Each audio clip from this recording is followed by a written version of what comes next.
Toyota's latest recall has caused quite the mess for Tundras and Tundra owners. Dealers are refusing to take them on trade in some cases. More on that in just a second. Toyota hasn't listed a remedy yet for the recall, which is mostly why it's causing this big freak out, though Toyota should have a remedy by the end of the month. And people are freaking out and just selling their Tundras, which I actually don't think is a good idea, even though I know I've been someone that's been putting these videos out and talking about how bad the Tundra is right now and how engines are blowing up. We're going to go through some data. I'll show you how many Toyota says have failed so far and give you that as a percentage, and you can kind of weigh out the pros and cons. Certain types of people may want to get rid of these right now, but I actually don't think they're going to depreciate more. I think if you just hold on and be patient, kind of wait this out, number one, it's going to blow over, and two, people are going to actually want these Tundras eventually because Toyota's going to back the warranty and they're going to replace these engines and they're going to figure out what's going on. So unless you're someone that travels long distances, maybe in remote areas, and you just don't have any cell signal and you do a lot of overlanding, maybe in one of those scenarios, I could see not trusting this vehicle, but this is going to be a judgment call on your part. I'm going to go through some ideas for you. So let's start with this as an example of people panic selling in this situation. This guy says he's been toying with trading his truck every 2 years, was looking at a GMC Sierra. He tried to get a trade-in value on his 2022 limited hybrid Tundra 4x4 with 54,000 miles. Kelly Blue Book, he says, is 43,000 on trade.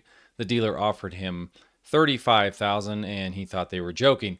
A couple things here. One is, if you buy a brand new truck, especially these trucks that are, over $50,000, don't expect that your value is going to hold on any brand, really. It doesn't matter if it's Ford, GMC. I would just assume that it's going to lose probably 20% right out of the gate. And they said that they couldn't trade their Tundra in because a GMC dealer told them that they have an open recall, which has no remedy. And this gentleman doesn't have the hybrid. Or he does have the hybrid, excuse me. So the hybrid was not included in the recall because the hybrid has motive power and can pull off the road, so it's not a safety recall. However, if there's any open recall, including the fuel recall on the Tundra, dealers could potentially use this excuse. It's kind of a lie, I think. I just think this dealer doesn't want the Tundra. They don't want it to sit on their lots, and they know that it's going to be tough to sell, which is why they're lowballing this.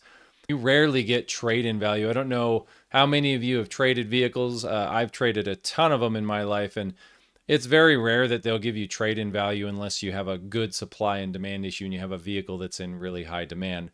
But in this case with the Tundra, this vehicle is not going to be in high demand now, at least for a while. Most people are a little gun-shy on it, to say the least. So a dealership's going to give you wholesale value on that, which is probably $37,000. So this guy actually got the offer that I would expect him to get for the situation that he's in. Whether he has a recall or not, that is another story here. So dealers, if they tell you that they can't sell the car or they don't want your vehicle on trade because it has an open recall, that's actually not a valid excuse, because they can sell cars with open recalls if they're used. They can't sell new cars with open recalls. So I think there's a distinction there that the dealerships are probably going to try to leverage that just to stay out of these Tundras because they don't want them. I just received this email from a current Tundra owner. If you want to send me emails or videos or anything about these Tundras, just send it to cars@thecarguyonline.com and I will consider including it in my videos. This is a current owner, just got this email today. He says, here's the video from when I first got the truck with 3 miles and again at 400 miles when he took it back to the Toyota specialist saying it was normal for the sound. He ended up taking it to another dealer that went ahead and replaced the transmission and torque converter as mentioned in the video. Seems to have solved his problem in the initial tapping sound for now, but only time will tell. He got an estimate of the trade-in value because he's feeling like maybe he's got a lemon here. The truck has 500 miles on it. And the trade-in value that they gave him was $53,000. He bought it for $74,000 and regrets every penny. Sad to see this, because when you buy a truck, and this is something I think people are missing on the Tundra, there's a lot of people in the camp of drive your truck, enjoy it, stop being upset, stop focusing on this, stop having anxiety over it. And then there's the other camp of people that have a lot of anxiety over their engine failing, rightfully so. They have a litany of other issues, so they're frustrated with the truck. And when you spend $74,000 or $80,000, the level of detail that people spend focusing on what's wrong with the truck, if there's a problem, it goes up. So I think Toyota underestimated, and a lot of brands are underestimating, when people spend this kind of money on these vehicles, they expect perfect. They expect the lines to be perfect. They expect tailgates to shut. They expect the electronics to be perfect. It's a lot of money. Until the manufacturers figure this out, they are going to continue to catch grief online from YouTubers like me and everybody else. People want it to be perfect because the price says it should be perfect. If you are selling something, a vehicle, a depreciating hunk of metal for $70,000 or $80,000 or even $60,000, these things should be perfect. Back to the problem with this vehicle and his trade-in value. So he bought it for $74,000, and now they are offering him $53,000. This is just what you can expect. If you jump into one of these Tundras, I would say expect to be in it for at least 2 to 3 years. You don't want to take that depreciation hit right out of the gate. And this goes even further. Tim's videos as well over at Pickup Truck and SUV Talk. I'll link to his website in the description down below. Dealers turning down used Tundras. He has a couple examples here of owners starting to encounter this trend with reported issue on Facebook groups and popular forums like Tundras.com. Joe Pachetti, I don't know how you say his name, Joe, sent him an email, and I think most of you have read through this, but he wanted to trade the truck on a GMC 2024 AT4X. His local dealer, Castle Automotive Group in McHenry, Illinois, said thanks, but no thanks. So this is going to continue to happen for a little while. I would say wait it out. Remember, in this recall, Toyota listed the number of potentially involved vehicles, 102,092. Estimated percentage with a defect is 1%, so you can assume about 1,000 have been reported to Toyota with this defective engine. Now, I'm not making an excuse for Toyota and saying this is excusable by any means. If you compare that to, let's just extrapolate to the F-150. The F-150 sold, I think, 800,000 F-150s last year, and imagine if the F-150s had a failure rate of 1%. So you're talking, what, 8,000? I would assume that if 8,000 F-150s were dying, people, the internet would explode. The same thing with GMC and Chevy. So holding Toyota to the standard that we expect them to be for quality still needs to happen. And I still personally would not buy one of these trucks new.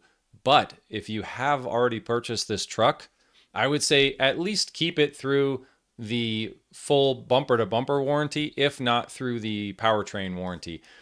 I don't think you would want to take the depreciation hit of just buying it and selling it 1 year later and you're going to lose the maximum amount of money and have the most negative equity or loss of equity. I think people have different situations. You're going to have to weigh out the pros and cons yourself. If you're just someone that's commuting with this Tundra and you're generally in populated areas and you're just not that worried about it, I would say just drive it.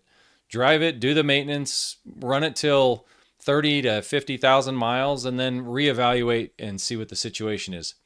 There's also a probability that Toyota is going to offer either maybe a long block. I'm kind of doubting it at this point, but maybe they'll give a long block replacement instead of these short blocks. And it's potential that you might get an extended warranty on these. So on the flip side, I still get people in my comments saying I'm buying a Tundra anyway. I've seen people in the Facebook forum say I'm buying one anyway. I don't care. I'm going to take a risk on it. I love the truck. I love the way it drives. I like the way it looks, and I want it. I got to have it. So if you have to have one of these trucks, man, there are some deals to be had for you.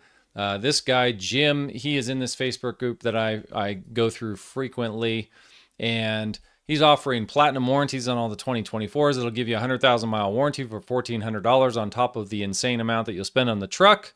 He says, PM him, if you're looking for 24s, they are willing to do up to $12,000 off MSRP on some of them. So it will depend on your trim levels and models, but $12,000 off, that's not too bad. There's a chance that it'll work out for you too. Maybe you won't be one of the people that have issues with it.